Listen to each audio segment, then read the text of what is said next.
Jopri, and you see Baba's Jopri. Jopri means the hut. That was his retiring room in the beginning. He used to come and sleep at night here. And as usual, there was always a night watchman.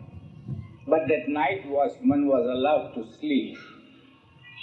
In this Jopri, Baba used to have staggered periods of seclusion and silence.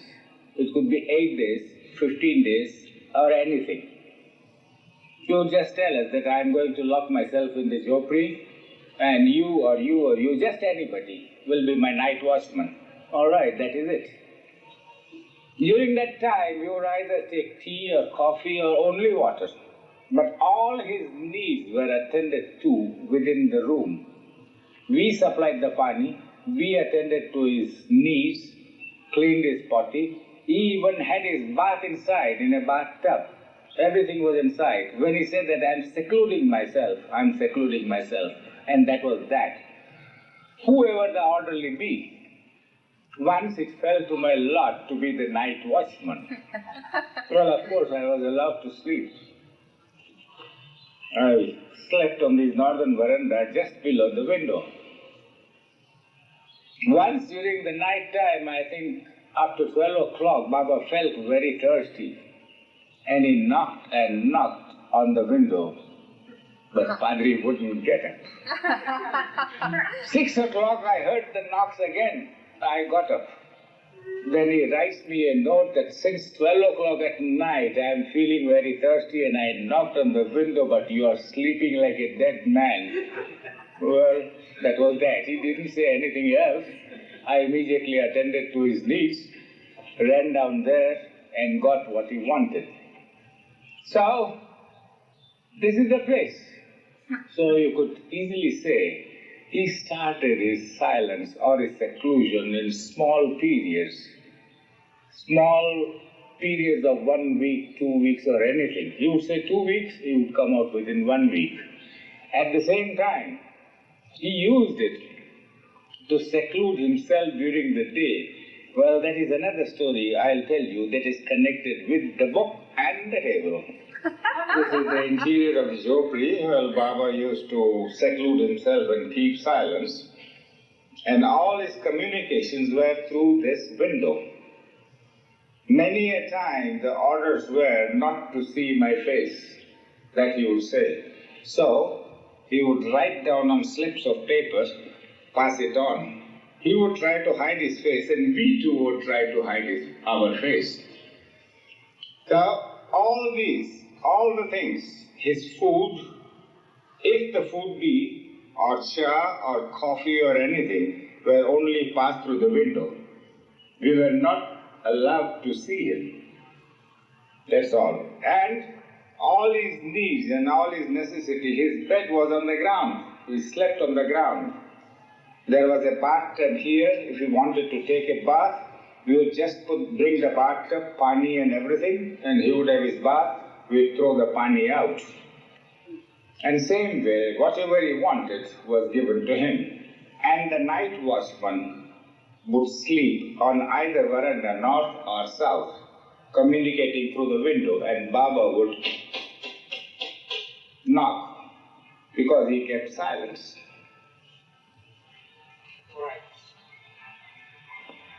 This is the table. This table, as I said, was under the tree near the Dhuni. Dhuni did not exist then. First came the table, then the Dhuni. Dhuni has a story of its own. Anyway, in 1925, Baba secluded himself in this table. It was not a sort of very strict seclusion. He would come out of this room. For him, this was the room. This is a good room for a man to sleep in and live comfortably, sit comfortably, of course not stand comfortably. Baba would open the door, come and sit down under this roof. And just opposite the roof there was dug the Dhuni. The first Dhuni was lighted just opposite there. There was no platform then. And here he wrote the book. He started writing the book inside this. That was sort of staggered seclusion or partial seclusion. He lived in the stable, but he would come out of the table. He would come into the jhopri to write, or he would go any place where he would want to write. But strict orders, keep off from me. Go on, just out. He would give the instructions to the orderly. Don't let anybody come near me. The minimum distance would be about, say, 100 feet. The orderly would strictly obey the order, and he would just chase everybody out. We strictly followed that. Here, he wrote the book. In the jhopri, he wrote the book. And later on, we carried all the manuscript. For a number of years, we guarded it with our lives. But then, something has happened to you. Do you know what? Can you give us the idea where is it? No? I don't know. You know it. Go on, speak up. Come on, dig it up. Everybody's searching for it. No? Well, I don't know either. Neither the Mandali knows. But I remember very well having carried it around my neck. It was a square, a rectangular black box. And Baba had warned us that you protect this, you guard this box with your life, and never, never open and see what is inside. You will go mad.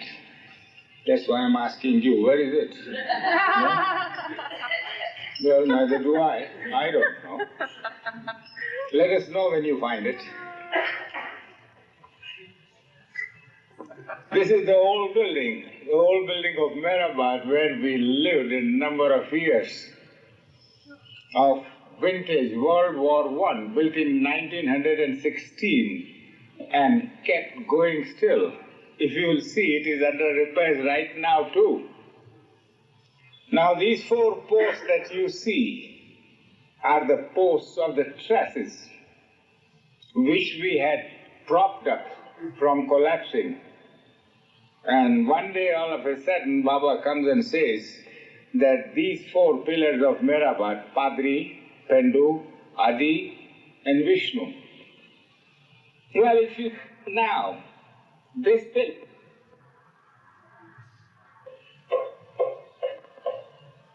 these 4 pillars, all of a sudden Baba comes one day and says that you 4 are 4 pillars of Meherabad. That is Adi, Vishnu, Pendu, and myself. Now, if you look at the remaining 3 pillars, one has conked out, that's Vishnu. One is leaning forward, the other is leaning sideways, and the third is wobbling on both its legs. These are the 4 pillars, or the 3 remaining pillars of Meherabad. Yes, sir. Anyway, in this building, we stayed a number of years. When the trusses leaned out a great deal, we prayed to Baba, Baba, please now give us a new building. Otherwise, we are all going to be buried. Pendu implored Baba. All right, come on. You have one building. Where will you build it? We'll build it just nearby. And that's how this building came to be built in 1948. And that's where the Mandalis live and live right now.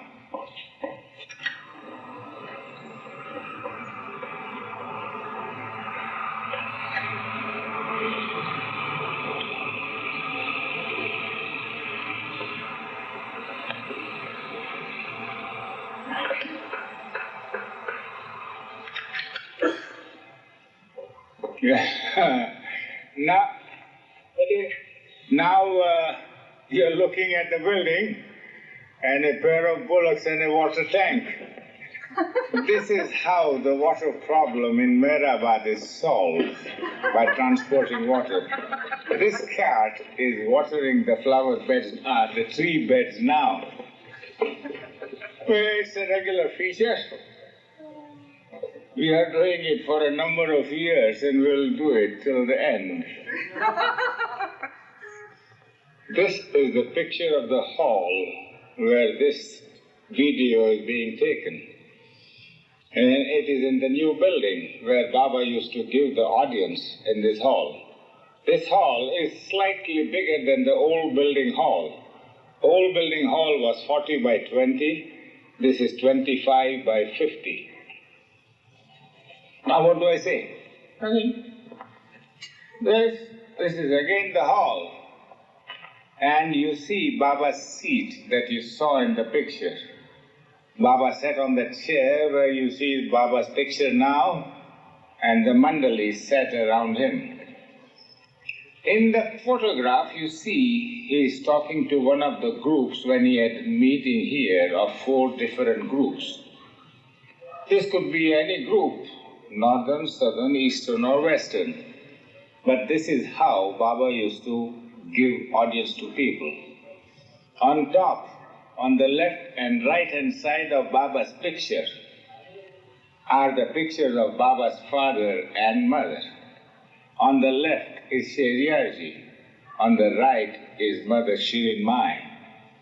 And down below, if you go near, you will see Baba saying, "Chup, chup," means shut up. Don't talk more. You do as I tell you to.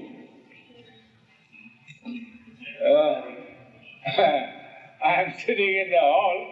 On my left is Muhammad. Muhammad is on the bed taking his afternoon nap. He has had his lunch.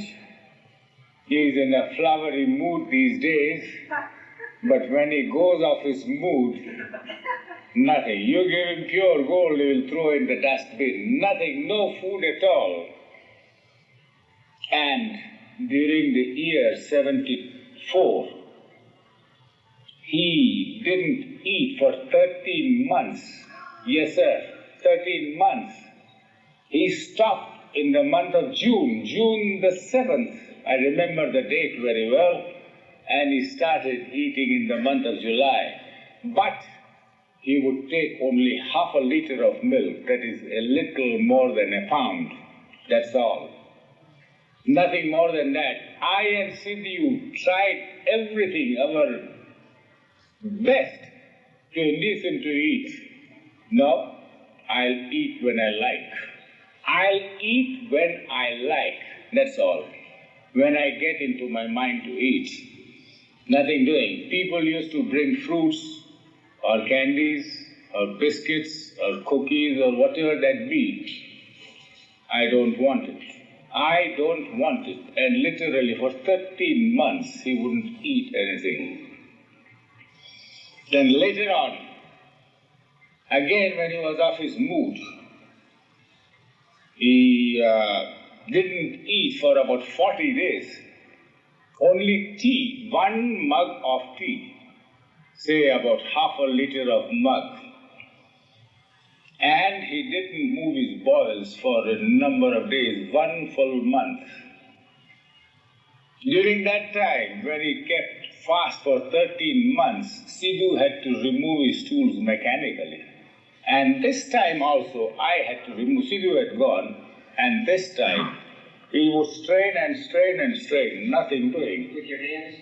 Yes, sir, with my hands. First, you see, it just dried up, it had dried up like cement. We had to attend to it. And we have got to keep his moods.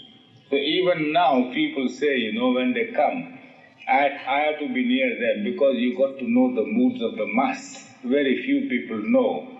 He would just listen to me, he just listens to Eriko also, sometimes Heather, and the servants. Otherwise, nobody. These masks are always fond of 1 or 2 people. Then they will take their victuals from them only. So it is like Muhammad too. But because he is in a flowery mood, he talks with everybody. I'm sorry, could you tell that story about Baba bowing down to his feet? Well, long ago, yes, sir. That he used to do long ago. I don't know how many years past, how many years before. But Baba would sit with these folded feet and he would put his head on his own feet like this. And another thing he used to do, when he would walk, while walking, he would just touch the ground and scrape it with his index finger. And one of the masks, Chetty Baba, also used to do that. And that shot, 1 in a million, I could catch in a camera. You have got a picture of Chetty Baba just touching the finger like this, and he used to do the same. I also wanted to catch Baba like this, but I couldn't tell Baba, Baba, please do that. No, what you catch is in the psychological moment. You can't tell Baba, please pose for me. That pose is nothing. I couldn't do that. While walking up the hill, just do like this. That's all. Yes, sir. Master's antiques are very, very clear. You can't translate them. I'll say I tried to translate them and failed miserably, and I gave it up as a bad job. Hafiz has said that the tongue is different. If the tongue be different, the ears also should be different. It's a divine tongue that says, so, this nut is enveloped in ignorance. Everybody is enveloped in ignorance. You can't translate Baba. You couldn't translate Baba. You couldn't translate anything, can you? No, sir. You're right, sir. I couldn't. I'm an old bug at this, but I couldn't translate anything. But one thing I could translate. If he told us to do a thing, that's all. Carry out the orders. And here you will find the proverb of Hafiz that from a ghazal, carry out the master's orders without asking why and how. Yes, sir, it's not for us to ask him. If he tells you, go and get up, go to Nagar. All right, you get ready to go to Nagar. You don't ask him why or what do I do in Nagar. You just get ready. That's all. Then when you get ready and stand before Baba, yes, Baba, I'm ready to go to Nagar. What do you want me to do? Even then that is not allowed. All right, go to this place. Right. You start walking. Hey, come back. How are you going? I am walking, sir. I am walking, Baba. How long will it take you to reach? 45 minutes, 50 minutes, 1 hour, 2 hours, whatever it is. But the point is, when he issues an order, his every word is an order. Mind you, none a request. He's a king. You are a slave. So when he tells you to go, you start moving. Go on. Come on. Go means go. The work will be told to you later. Don't say that I haven't had my dinner or my lunch yet. No, you start moving. Then he'll himself ask you, have you had your food? Have you had your lunch? No, Baba. All right, eat it. But the first thing, so that's what I say, obedience. That's Hafiz says so. So that's what I learned. I tried to translate his words. I failed miserably, but this I could translate into action. And everybody had to translate into action. We learned the hard way, mister. It was not coming easily. We got trouble for it. We did. And the first instance in the first, the first experience in obedience was in Manzil-e-Meen. What's that? Whatever you say. You have to what? Are you on? That loony, Say it again. Huh? You have to talk your language? Go and switch the camera on. Yeah, all right, this loony has offered me a chair for me to sit down. All right, I'll sit down, I'll oblige.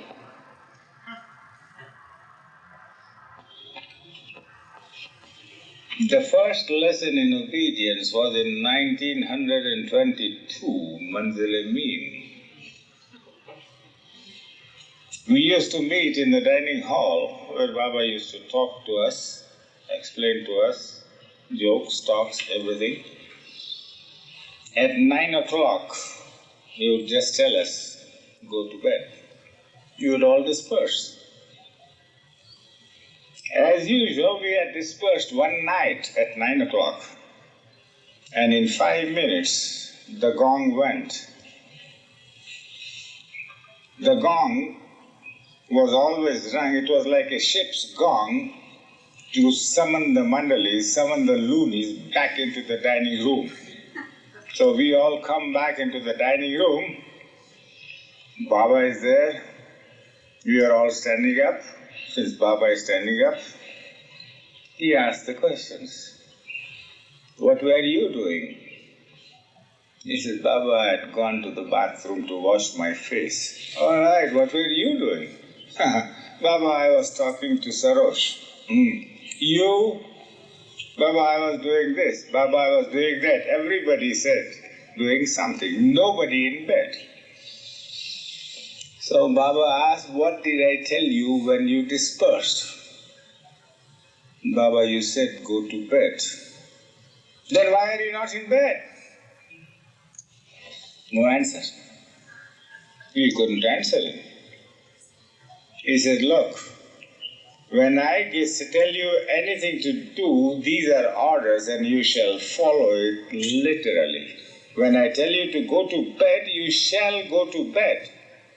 So, the first thing for you, when this order is sent out, you will go and unwrap your bedroll, lie down in the bed for a minute or two, then come out and attend to your needs. Yes, sir, that was the first lesson in obedience. And I will tell you another lesson later on, not now, because this thing is just limping. And, well, I find it limping, damn it. Well, I think I told you. Well, as I said, he would just touch with his index finger the ground, and at the same time, when he would sit cross-legged like me, he'd just pull out his foot and bow and put his head on his own foot. Why he did it, we never asked. It's a religion, it's a custom in India. A slave never asked the king, what are you doing? Never do that. We never asked. It's a very serious matter. It is a disgrace to the master. We never do that. But we did see it. And he said, I am bowing down to myself. On his own, he said. Nothing else. But why are you bowing down to yourself? No, nobody dare say that, dare question Baba. I am bowing down to myself. That's that. So, it's almost at the end now. Yes, sir? Well, I gave you how Baba gave us a lesson in obedience. So this was in 1922. I'll give you an incident of 1923. When he enjoined how to follow the master. We were all green recruits, green loonies, not perfect, not yet perfect. All right, even then, we had gone to Happy Valley. About 2-3 miles from Happy Valley, you two must have gone. Many people have seen it. We had stayed there for about a week and we were just loitering around. And there was some time on our hands. Then I had come on the veranda and there is a temple just beyond the wall in front of the veranda. The veranda is as big as this.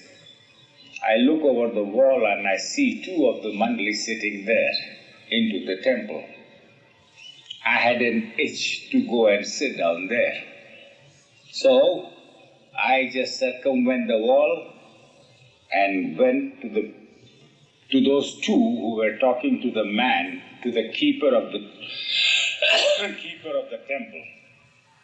One of them was Gustaji's brother, a very, very mischievous Parsi. He would like to tease people.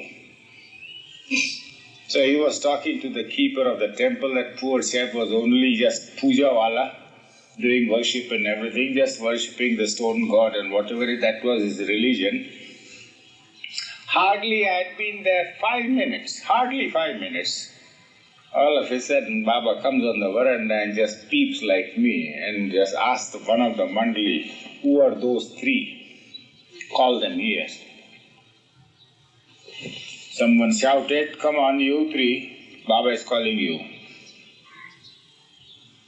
We stood at attention.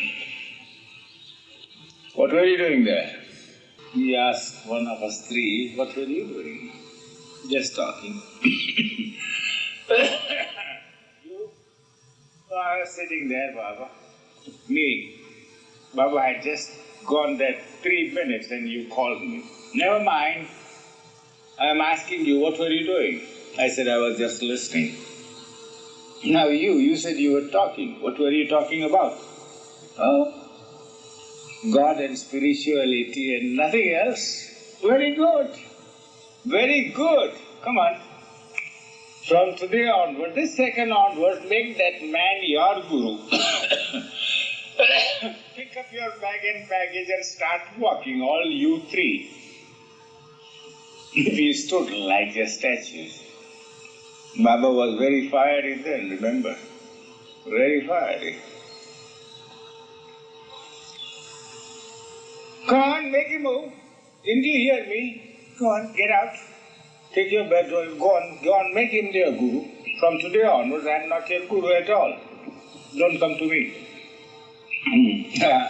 Baba, please forgive us if you won't do it again. Go on, get out. Come on. Come on, why are you standing there? Come on, I told you to make him move. Baba, please forgive us.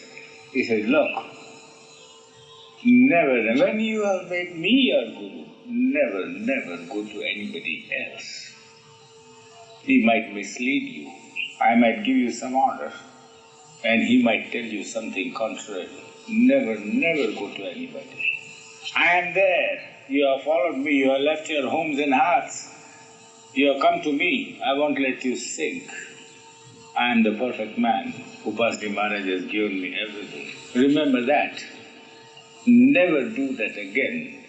So, I am so chary that I don't even go near a must except Muhammad. The only thing, then, when I had an occasion to go to Pune, I would ask Baba, Baba, may I go and see Babajan? Of course you do. Definitely you go. Well, he wouldn't mind that. But because I was going to Pune, I would ask him the question. Not that I should get an impulse to see Babajan and ask Baba that may I go to Pune to see Babajan. No. But because I was going, he would just permit me. But he would emphasize, yes, definitely you go and see Babajan. He would never discourage us.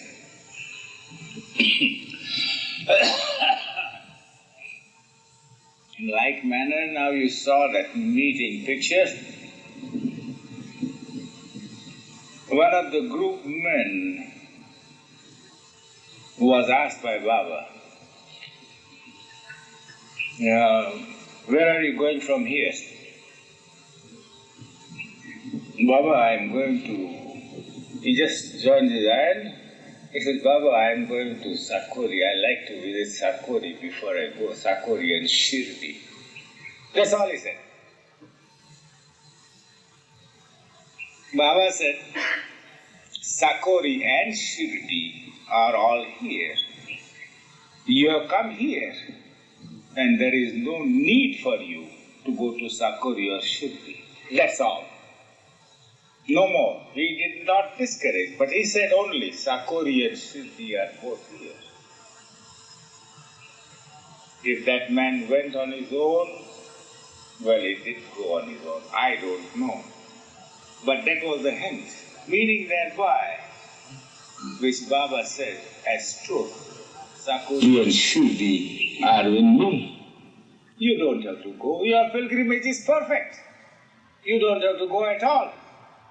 There is no need for you to. Well, whether that man went or not, I really don't know. Because you had to. Well, he just evaporated from here, and we never cared to ask him. That's how the living with the master is. You got to follow literally everything. Go means go, come means come, lie down means lie down. Even when Baba was standing, if he says sit down, you sat down. You obeyed. You sit down for 5 minutes and get up again. Although it is disgraceful to the master if you sit down and Baba stands, which we never did. But if he told you, sit down, miss, sit down. No questions. Now, you don't say, Baba, you are standing and I am standing, you are standing and why should I sit down? You'll get a nice slap in your face. You don't do that. So literally, you always follow the master and you wouldn't know what kind of an order he would issue. It was easy, but at the same time, it was tough. He was a stern taskmaster. He was not cruel, but a stern taskmaster. He had to be. Aren't you stern with his children to teach them? We were raw, as I said, and he did. He was stern, never cruel, and loving, compassionate. After we made the mistakes, he would forgive us. And warned us, don't repeat that. Don't repeat that as I gave you these 2 incidents, don't ever repeat that. And yes, sir, I have not repeated it. I personally myself have not repeated it. I don't know about anybody else. Thank you very much, sir.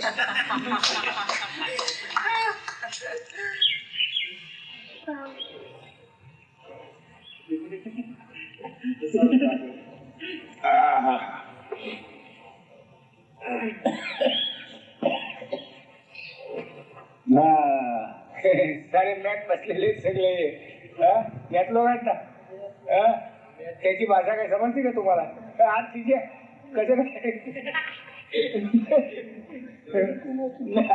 या मॅचची भाषा समजते का तुम्हाला या मॅचची नाही ते बघा तिकडे काय करतो तो मॅच तिचे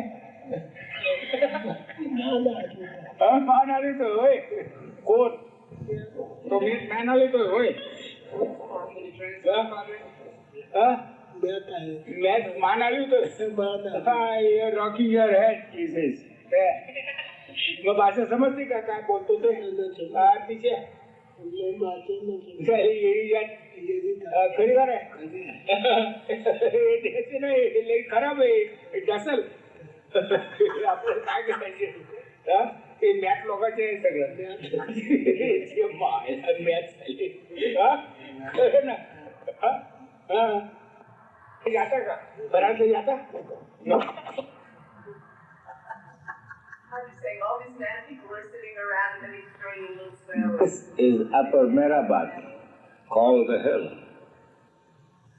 The stone structure is the ancient building of World War I vintage. This building was purchased by Adi's father, who gave it away to Baba. Later on, the surrounding area was bought by us. Bought by which, during his seclusion time, he used to communicate through this window. The Premashram boys would come out and sit down here on a platform. There were 5 cells, which unfortunately we had to remove. But you can see in one of the pictures, old pictures, wherein Baba had secluded 5 persons. Baba had secluded himself in this room. Oftentimes, he would just tell the mandali, go far out, don't come near. and the nearest distance would be about 100 yards. Go away, just go away everybody. Don't come near till I clap and call. What was that? We don't know, but we all obeyed the order. There was a night watchman, constantly a night watchman. And this building, before, when it was a room and when this retreat was raised up to one more story, Baba said that build a tomb here. This will be my final resting place, which he said in 1938 when this building was being built. We demolished the whole room, and on its same foundation, Baba said, just where it is, nowhere else, we rebuilt this. And the dome was thrown, dome was built. Then later on, Baba says that bring 4 emblems, Hindu, Muslim, Christian and Zoroastrian. Put 4 emblems on 4 corners of the building. These are made of concrete. They were got from Bombay and then fitted there. Later on, in 1969, this canopy, this awning was extended for the people to protect themselves from the sun.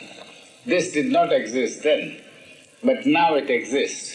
It is to be expanded again because it is not enough room for the people to stand under the sun.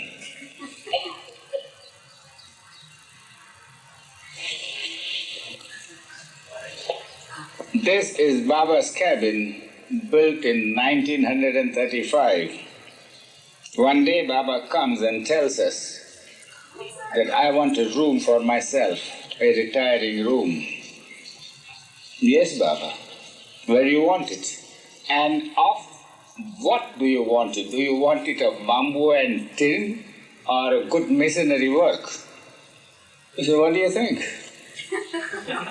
I said, well, we have had plenty of bamboos and tins. We can build a good one. Right. Where do you want it? He just showed out a plot.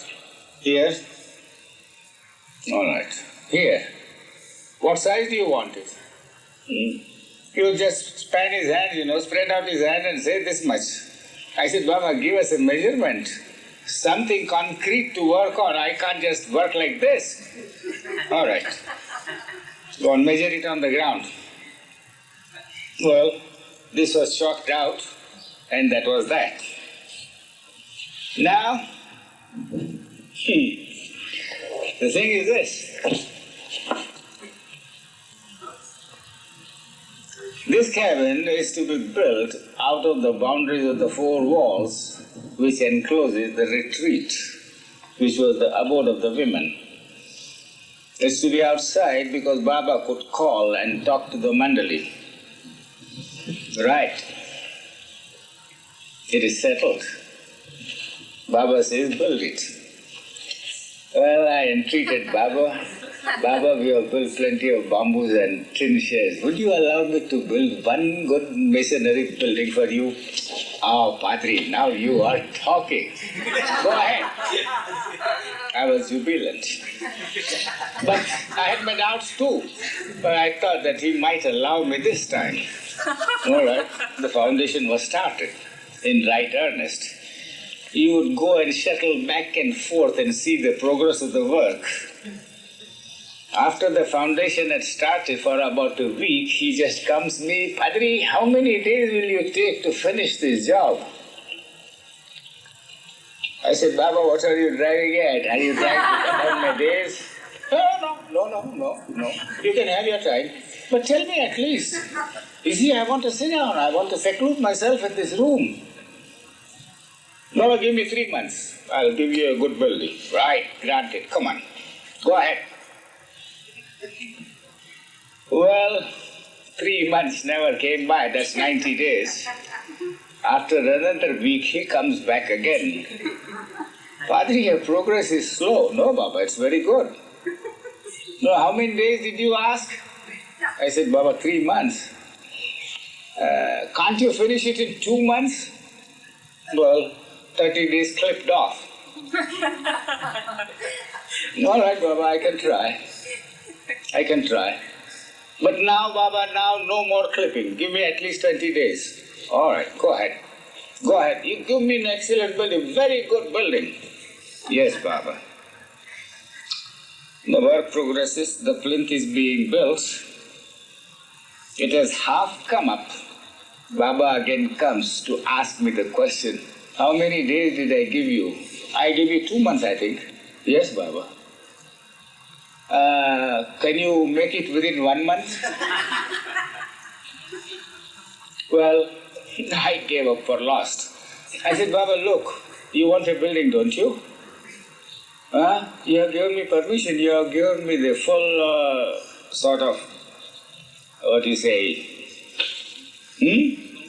license to build it. Well, let me build it, Baba.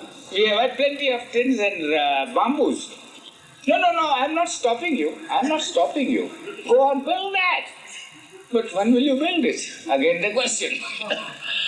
I said, Baba, you clicked off 1 month from 3 months. I want 2. He makes a sort of a wry face and says, can't you make it still about 1.5 months?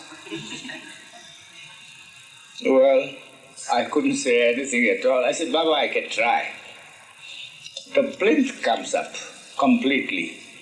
All of a sudden he comes rushing up. He says, Padri, now look, forget 3 months, forget 2 months, forget 1 month. Come on, hurry up. I want to sit down within 1 week into this cabin. I want 1 room. Khalas. Khalas, that's the final orders. All right, Baba, as you say, get it ready in 1 week. But Baba, it can't be built in masonry. Build it any way you like. In any way you like, but give me a room. All right. Baba, supposing I build it in wood. All right, build it in wood. So, I go to purchase wood in Nagar, get the carpenters, nails and everything, and within 1 week, this cabin has been built. And believe me, sir, on the 8th day in the evening, he steps inside and tells them, go on, get out. Out you go. Down below you go. You're not needed here. Baba, let us collect the tools and all this muck around about here. It will come. Go on. Go on, make a move. Go down below. Yes, sir. The point here is, had he given me 3 months, yes, a building could have been built. But the point is, to keep the word of the master is more important than giving him a building according to your wish. And I built an edifice, a marble edifice, not within a stipulated time. It had no value at all. But he wanted it within 1 week and it has its value even yet. So, you got to follow the master. If he wants it within 1 week, never mind. You give him anything. Give him anything for him to stay in. And he did seclude himself into this room. And he would call one of the mandali or many of the mandali, you just come out, you circumvent this main building and come out here. And you see that we went back by the same road we came. This is the Baba is sitting now at the threshold of the cage, which you will see now. Baba once showed a desire to seclude himself in a cage-like structure. He selected the room of this building and he told us, he ordered us to build a bamboo cage. At that time, Upasni Maharaj also had secluded himself in a bamboo cage exactly like this, which you can see in Sakori even today, as you can see this cage here. When he secluded himself in this cage, the seclusion was so strict that he said that I will even veil myself. And he did. according to what he said. Nobody shall see me. All around this building, a barricade was thrown. The orderly who used to bring his food or water or whatever required would ring a bell. Baba would get into the cage, completely hide himself, and that orderly would deposit whatever he brought or whatever he was to take and would take away and ring the bell again when Baba would come out and take the necessities of his requirements. Well, when this cage was built, there was a point arose. Supposing I want to communicate, although you may not see me, the business goes on. It does not stop even in seclusion. So, he says, I'll only show the board. But how should I show it? So, a window had to be made for communication. So I just cut out a bamboo piece, hammered in a slat, and that was that, through which Baba would communicate with his board. And you have got a picture which you will see how you communicated. That picture was taken by me, and I requested Baba, Baba, please put your hand on M. Sorry. Baba pointing to, including myself. Well, this board was put later on. It was not in the beginning, but in the beginning we had a post office board. Right? Now we are all standing near the Duni. Now Duni was just in the beginning under the tree in 1925, and the date 13th of November 1925 when it was lighted. And you will see it is here now, and it was there under that tree in the very beginning where the table was.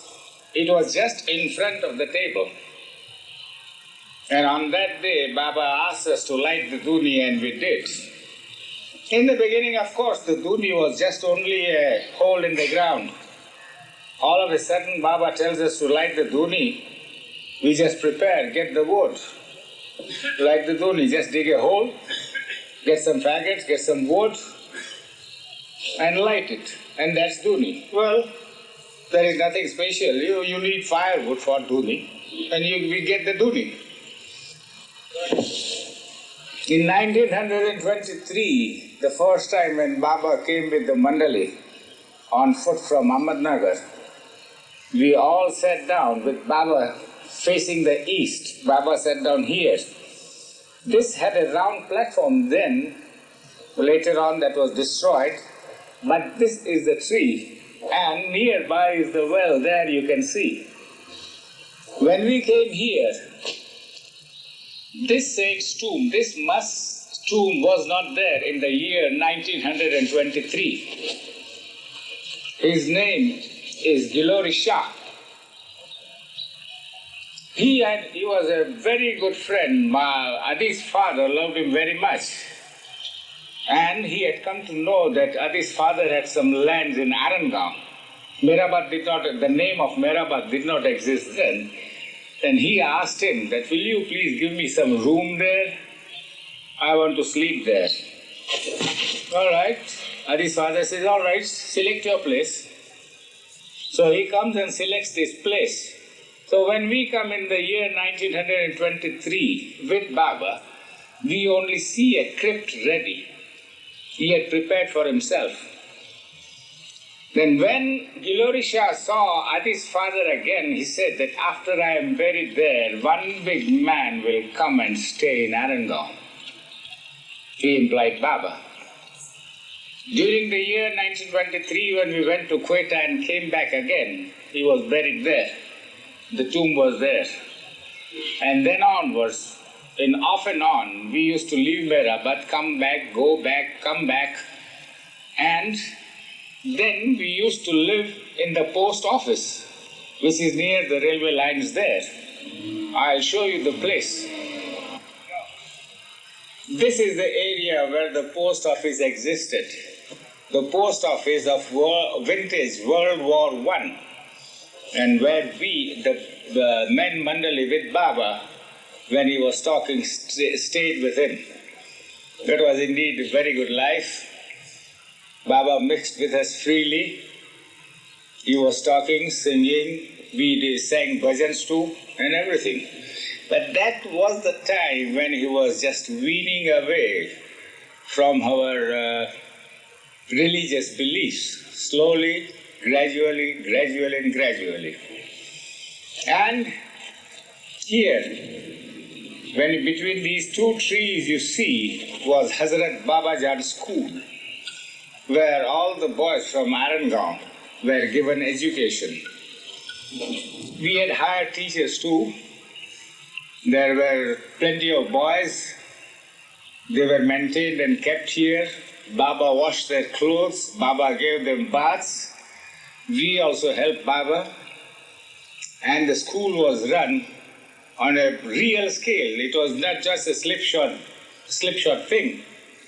All education was given. When we had to move and Baba said, all right, close it down, we closed it down and moved out. Twice we went to Quetta, that is in 1923 and 1924. This school was in 1925 when the dispensary was also there and the hospital in the old building. The new building was built in 49, but we stayed a number of years in the old building. That was also vintage World War I. It still stands. We have kept it standing. You see, this building here is called Baba's Jhopdi. Jhopdi means the hut. That's the name Baba gave to it. And he got it built under his own supervision. He supervised the building right from the beginning till the end. And the local masons used to come from Nagar and the carpenters from Arangaon. And this was his retiring room. And here you see Baba's table, which was near the Duni in 1925, wherein he wrote the book. Now we'll go near the Jhopdi and I'll give you more commentary regarding the Jhopdi.